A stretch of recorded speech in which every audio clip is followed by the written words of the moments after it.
Voy a leer un fragmento de Julio Cortázar, que se titula Como casa tomada. Nos gustan las casas porque aparte de espaciosas y antiguas, hoy que las casas antiguas sucumben a las más ventajosas liquidaciones de sus materiales, guardaban los recursos de nuestros bisabuelos, el abuelo paterno, nuestros padres y toda la infancia.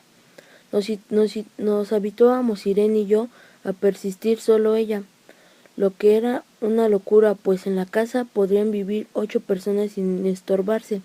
Hacíamos la limpieza por las mañanas, levantándonos a las 7 y a eso de las 11 yo le bajaba a Irene las últimas habitaciones por repasar y me iba a la cocina. Almorzábamos a mediodía, siempre puntuales. Ya no quedaba nada por hacer fuera de unos platillos sucios.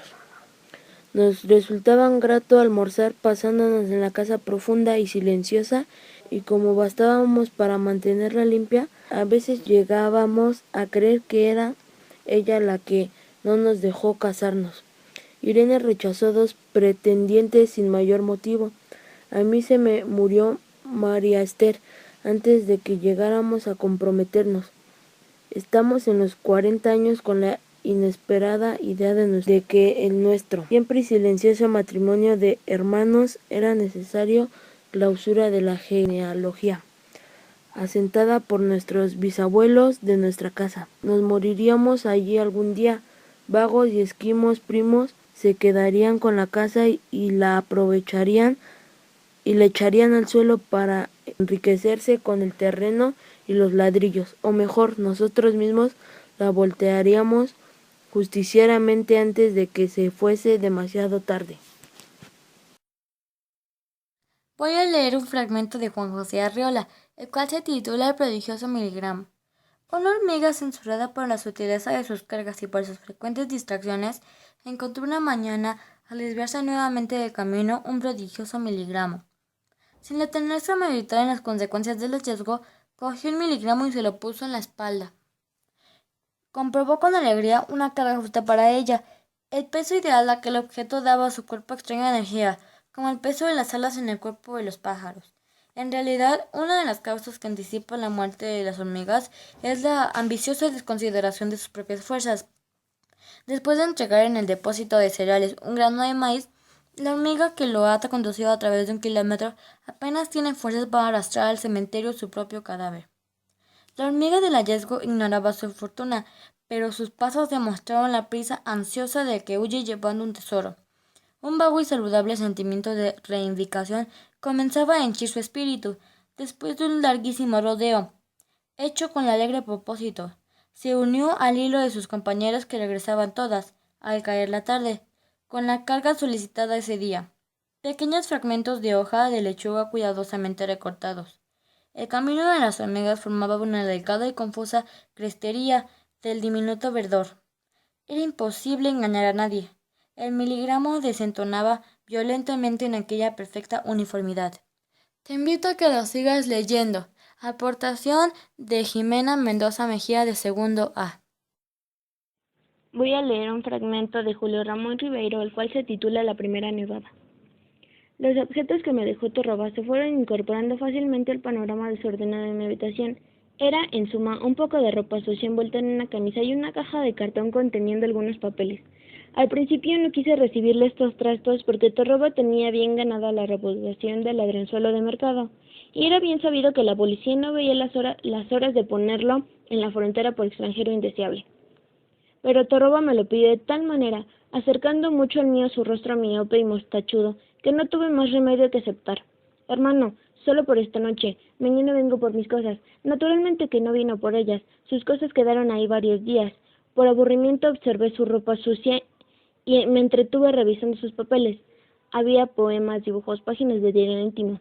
En verdad, como se rumoreaba en el barrio latino, Torroba tenía un gran talento, uno de esos talentos difusos y exploradores que se aplican a diversas materias, pero sobre todo el arte de vivir.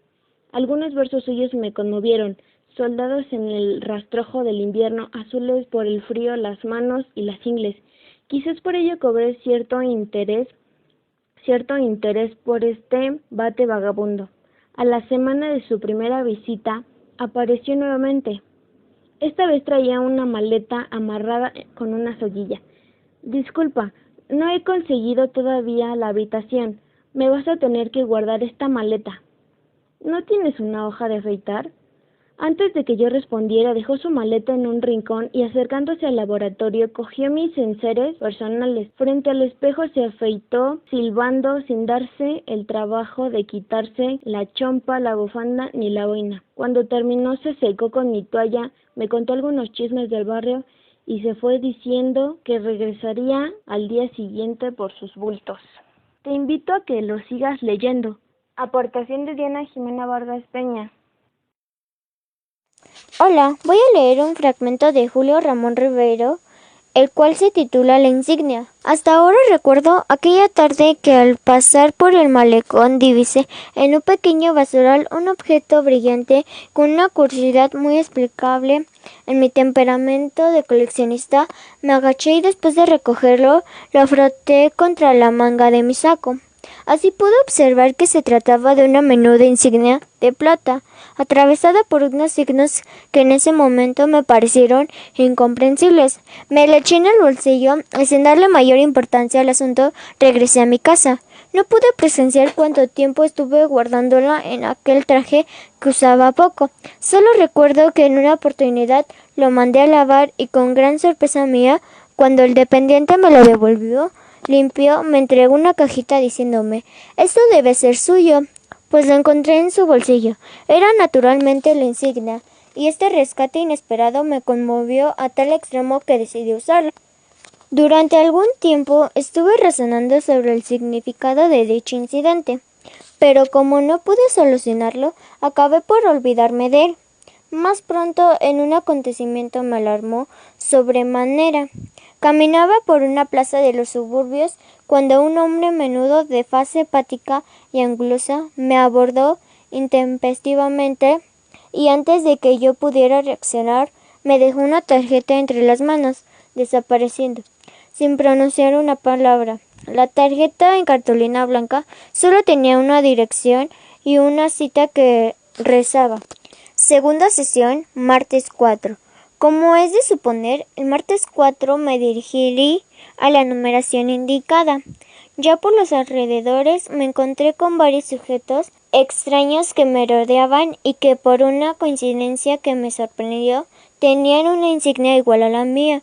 Me introduje en el círculo y noté que todos me estrechaban la mano como si fuera un familiar. Te invito a que lo sigas leyendo. Aportación de Ana Belén Sánchez Muñoz, segundo A. Voy a leer el cuento de Jorge Luis Borges, en la cual se titula El Sur.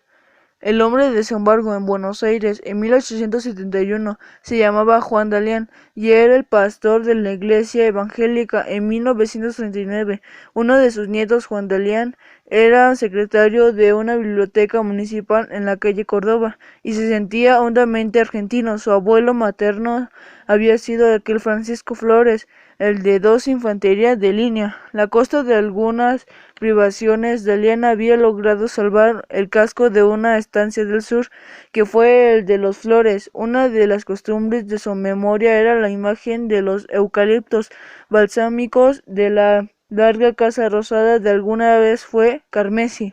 Ciego, las culpas del destino puede ser despiadado con las mínimas distracciones. Dalián había conseguido en esta tarde un ejemplar descabalado en las 1001 noches de Welly. Habido de examinar este hallazgo, no esperó que bajara el ascensor y subió con apuro las escaleras. Largo de la oscuridad del rostro, la frente, un murciélago, un pájaro, en la cara de la mujer que le abrió la puerta. Vio grabado el horror y la mano que pasó por frente salió roja sangre. En las 8 días pasaron como 8 siglos. Una tarde, en el medio habitual, se presentó un médico nuevo y condujeron a un sanitario en la calle Ecuador porque era dispensable sacarle la biografía. Se despertó con náuseas, verando en una celda, en la tenía algo de pozo, y en los días noches siguieron la operación pudo tener que apenas había estado hasta entonces en un arral del infierno.